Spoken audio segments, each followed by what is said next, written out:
Hello dear student. तो finally यहाँ पे आपको बताया था कि 20 तारीख से हमारी क्लास स्टार्ट हो जाएगी यूट्यूब पे ऑनलाइन। फाइनली आज 24 तारीख है, 4 दिन लेट हूँ, इसके लिए सॉरी। 4 दिन लेट हो गई। 20 तारीख को बताया था सेटअप वगैरह लगाने में और सब काम करने में थोड़ी सी लेट हो ही जाती है। तो फाइनली आज 24 तारीख से मेरी क्लास स्टार्ट हो गई। ये मेरा डे 1 है, ठीक है, फर्स्ट डे 1 है ये। और इसमें हम ट्रिग्नोमेट्री कराएंगे। अब आप सोचते होंगे कि फर्स्ट में 1 डे में सर ट्रिग्नोमेट्री क्यों करा रहे हैं, फर्स्ट चैप्टर तो रियल नंबर है। तो सबसे पहले आपको बता दूं कि इस साल का मैंने पेपर देखा था कि तो वहां पे ट्रिग्नोमेट्री से सबसे ज्यादा क्वेश्चन पूछा गया था और प्रत्येक साल सबसे ज्यादा क्वेश्चन ट्रिग्नोमेट्री से पूछा जाता है। तो इसलिए मैंने आज डे 1 में ट्रिग्नोमेट्री को स्टार्ट किया कि ट्रिग्नोमेट्री को लेकर चलते हैं और बाकी सभी डे 1 डे 2 डे 3 इस तरीके से करके प्रत्येक क्लास आपको मिलेगी, ठीक है। और जितना इंपॉर्टेंट चैप्टर है जिससे एग्जाम में सबसे ज्यादा क्वेश्चन पूछे जाते हैं, सबसे पहले हम लोग उस चैप्टर को कवर करेंगे, ठीक है। आपको पता है इस साल बोर्ड ने एनसीईआरटी नेशनल लेवल पे चेंज किया है, तो इस साल चैप्टर और हमारा टॉपिक भी बहुत सारे कम हो गए हैं, ठीक है। तो यहां पर फाइनली मैं डे 1 में ट्रिग्नोमेट्री लेकर आ गया हूं और इसमें फुल कंसेप्ट आपको बताया जाएगा, ठीक है।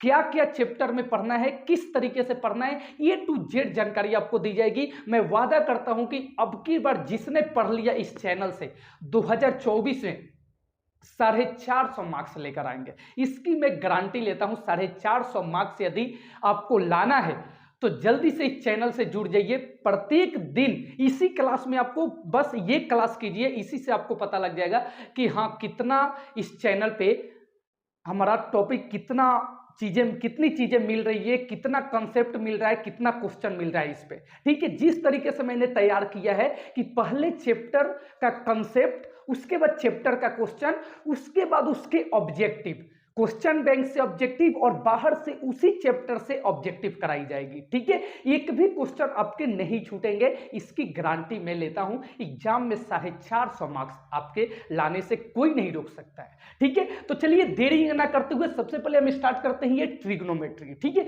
देखिए सबसे पहले मैं आपको बता दूं कि ट्रिग्नोमेट्री चैप्टर का हमारे लाइफ में क्या महत्व है, ठीक है। ये सपोज डेट ये देख लीजिए, ये कुतुब मीनार, ठीक है। कुतुब मीनार से हमारी डिस्टेंस कितनी है, जब हम ऐसे करके देखें तो हमारी डिस्टेंस ऐसे कैसे मिल रही है, ये देखें, ये इस तरीके से है, ठीक है। तो यहां से ऐसे डिस्टेंस कितना है और ऐसे, ठीक है। तो ये कौन सा ट्रायंगल बन रहा है, ये एक समकोण त्रिभुज बन रहा है, समकोण त्रिभुज। तो इसी के बारे में इस ट्रायंगल में हमें पढ़ना होता है, ठीक है। सारी चीजें यहाँ पे क्लियर करूंगा। चलिए क्लास में चलते हैं और बोर्ड पे आपको समझाते हैं अच्छे तरीके से कि किस तरीके से आपको ये फुल कंसेप्ट में दे सकूं, ठीक है। तो फाइनली चलते हैं अपने बोर्ड पे, ठीक है, और आपको वहां से समझाने की कोशिश करते हैं।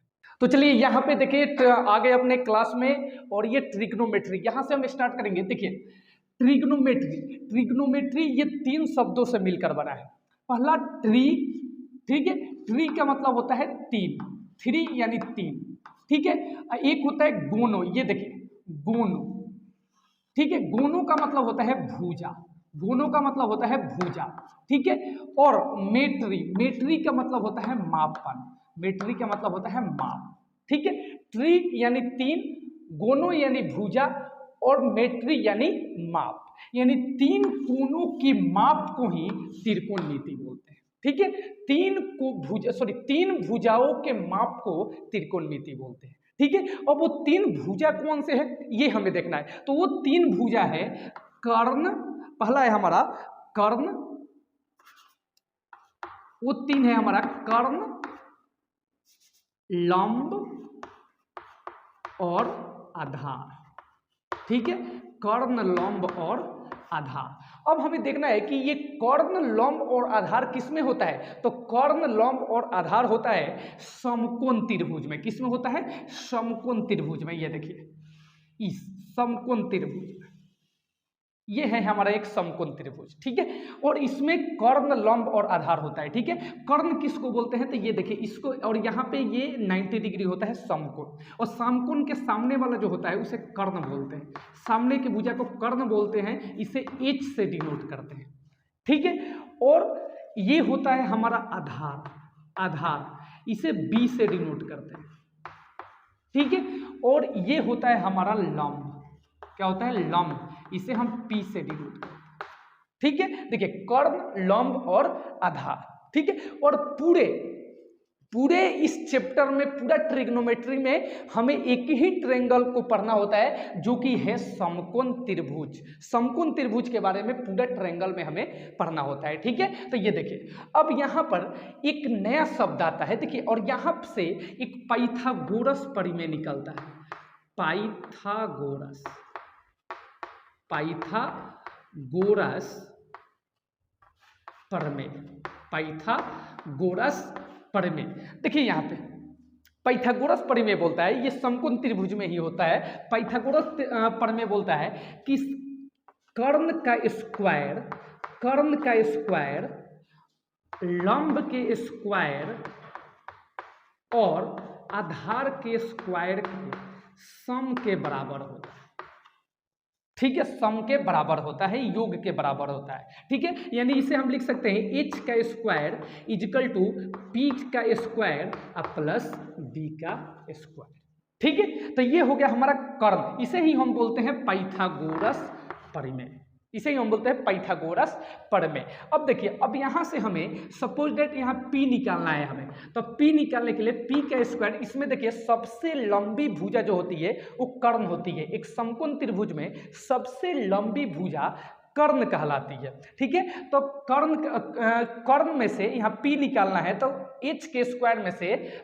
b के स्क्वायर को माइनस कर देंगे, h के स्क्वायर में से b के स्क्वायर को माइनस कर देंगे, तो ये p का स्क्वायर निकल जाएगा, ठीक है। उसी तरीके से यदि b निकालना है मुझे, तो b निकालने के लिए क्या करेंगे, सबसे बड़ी भुजा कौन सी होती है, h, तो इसमें से कौन सा माइनस कर देंगे, b निकालना है तो p को माइनस कर देंगे। देखिए तो यहाँ से 3 हमें फार्मूला निकल के आ गया, ठीक है। चलिए अब देख लीजिए, अब यहाँ पे मैंने ये तीनों फार्मूला बता दिया, ठीक है। अब देखिए इसमें एक नया शब्द आता है थीटा, कौन सा आता है, थीटा, जरा गौर से समझना, ठीक है। ये देखिए इसे हम बोलते हैं थीटा, ठीक है। जैसे ये अल्फा होता है, ये बीटा होता है और ये गामा होता है, ठीक है। इसे हम बोलते हैं अल्फा, ठीक है। ये पढ़ना नहीं है आपको, नॉलेज के तौर पे बता दूं, इसे बोलते हैं बीटा और ये होता है हमारा गामा, है ना।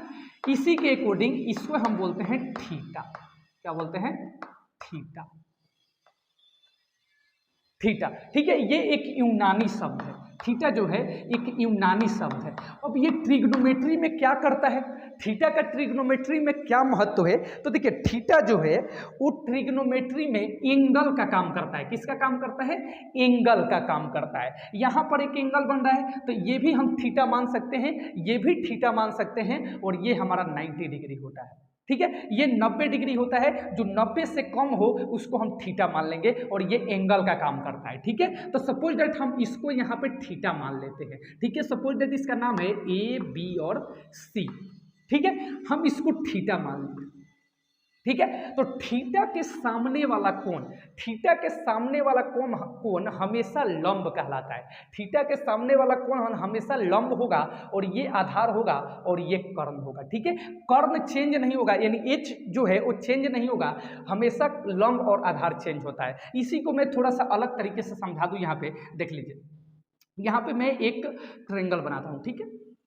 देखिए ये एक समकोण त्रिभुज है, इसी को थोड़ा हम बारीकी से समझ लेते हैं, ठीक है, बहुत इंपॉर्टेंट है। देखिए यहाँ पे अगर हम इसको, ये हमारा ये तो समकोण त्रिभुज है, यदि इसको हम थीटा माने, इसको हम थीटा मानते हैं, ठीक है, इसको यदि हम थीटा माने तो ये वाला हमारा P होगा, ठीक है, और ये वाला B होगा और ये वाला H, ये तो चेंज होना ही नहीं है। अगर हम इसको थीटा माने, इसको हटा देते हैं, अगर हम इसको थीटा माने, ठीक है, तो इसके सामने वाला भुजा कौन है, ये यानी आधार, तो ये हमारा P हो जाएगा और ये हमारा B हो जाएगा और H चेंज नहीं होगा। यानी यहाँ से साबित होता है कि थीटा के सामने वाला कोण हमेशा लंब होगा और ये वाला हो जाएगा आधार और ये चेंज नहीं होगा, यानी यही दोनों चेंज हो जाता है। यदि ये वाला P है तो ये B होगा, यदि ये P है तो ये B होगा और ये चेंज नहीं होगा, ठीक है। तो यहाँ पर आपको याद रखना है इस चीज को, ठीक है। चलिए अब यहाँ पर देख लीजिए, यहाँ पर कुछ अनुपातें होती है, जैसे ये H है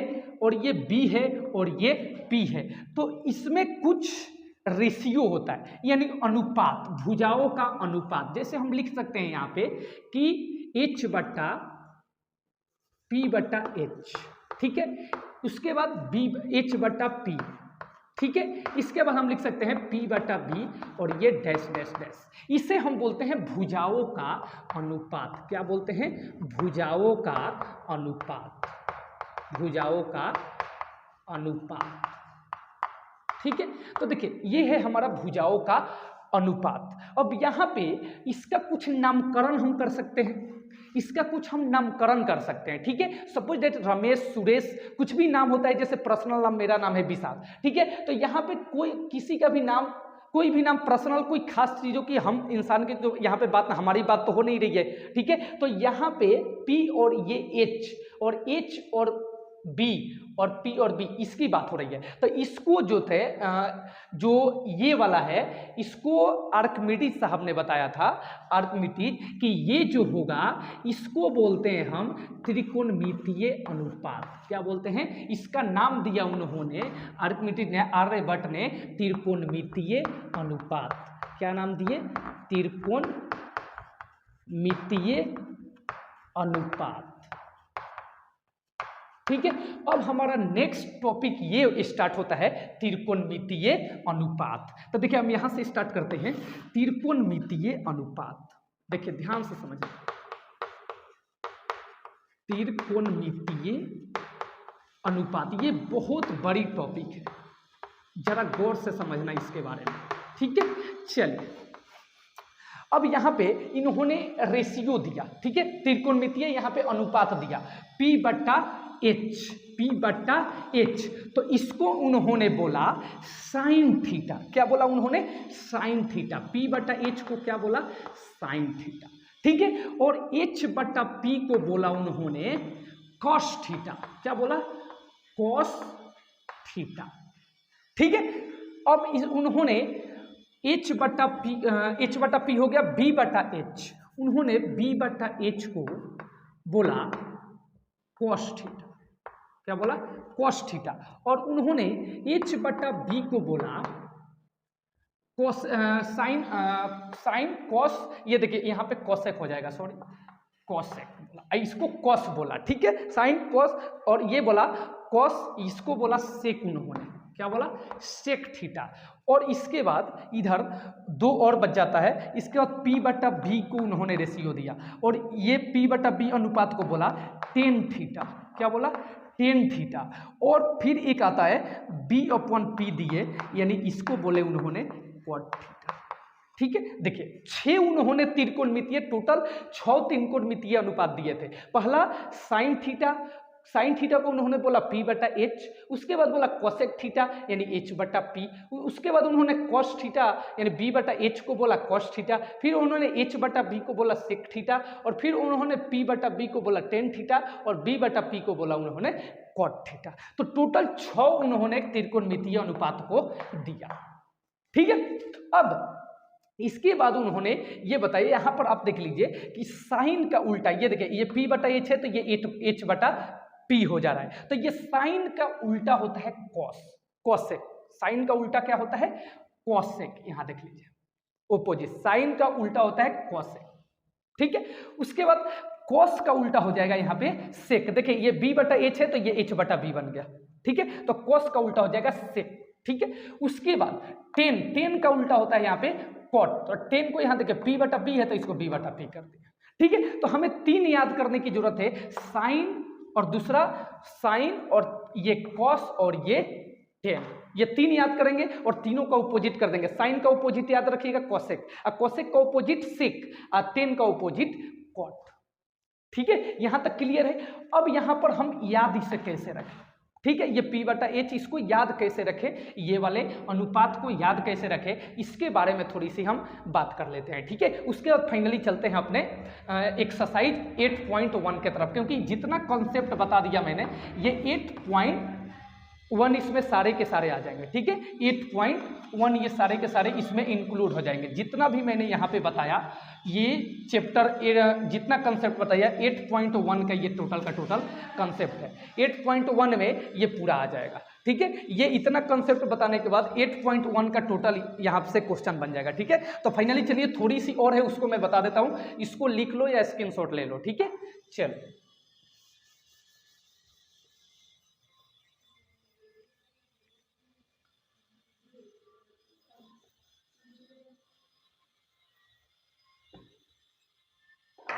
चलो देखो, तो पहला होता है हमारा P/H साइन थीटा, ये P/H। ठीक है, एक होता है यहां से याद कर सकते हैं, ये होता है हमारा P जो है ये लंब, ठीक है, और ये है हमारा कर्ण, हिंदी की बात करें। ठीक है, और एक और होता है यहाँ पे आधार। ठीक है, लंब, कर्ण, और एक और होता है हमारा आधार, जो कि आगे बात कर लेंगे। ठीक है, तो इसको याद कैसे रखें? ठीक है, तो देखिए LAL याद रखा, LAL बटा KKA, LAL और बटे KKA, L बटा K, L बटा K यानी लंब बटा कर्ण, ये जो है हमारा साइन का, साइन थीटा का फॉर्मूला। ठीक है, और A बटा K यानी आधार बटा कर्ण, आधार बटा कर्ण, ये किसका फॉर्मूला है हमारा? आधार बटा कर्ण, साइन यहाँ पे कॉस का है, किसका? कॉस का। ठीक है, और एक और है लंब बटा आधार, तो लंब बटा आधार किसका है? तो ये है हमारा टेन का, किसका है? टेन का। ठीक है, अब ठीक उसका ऑपोजिट कर दीजिए, अब ठीक उसका ऑपोजिट कर दो, यानी KKA को ऊपर कर दो और LAL को नीचे कर दो, तो साइन का ऑपोजिट बन जाएगा K/L हो जाएगा, तो ये बन जाएगा कॉसेक। क्या बन जाएगा? कॉसेक, कॉसेक थीटा, और ये कॉस का ये सेक थीटा बन जाएगा, यानी ये हो जाएगा K ऊपर चल जाएगा, A नीचे आ जाएगा, तो सेक थीटा हो जाएगा, और L/A, A ऊपर चल जाएगा, L नीचे आ जाएगा, तो ये बन जाएगा हमारा कॉट थीटा। क्या बन जाएगा? Cot theta. तो देखिए हमारा 6 त्रिकोणमितीय अनुपात टोटल बन गया, sine, cos, tan, cosec, sec, cot. ठीक है, तो यहां से आप ऐसे याद कर सकते हैं त्रिकोणमितीय अनुपात को। ठीक है, तो चलिए अब हम फाइनली अपने चलते हैं क्वेश्चन की तरफ, और ये सारा कंसेप्ट उसमें हमारा क्वेश्चन में बनाने में, क्वेश्चन को बनाने में हेल्प करेगा ये सारा कंसेप्ट। ठीक है, तो चलिए चलते हैं, और वहां पे सबसे ज्यादा याद रखना जो सबसे पहले बताए थे वो सारा आपको क्लियर हो जाएगा। चलते हैं अपने क्वेश्चन की तरफ 8.1 और आपको बताने की कोशिश करते हैं। ठीक है,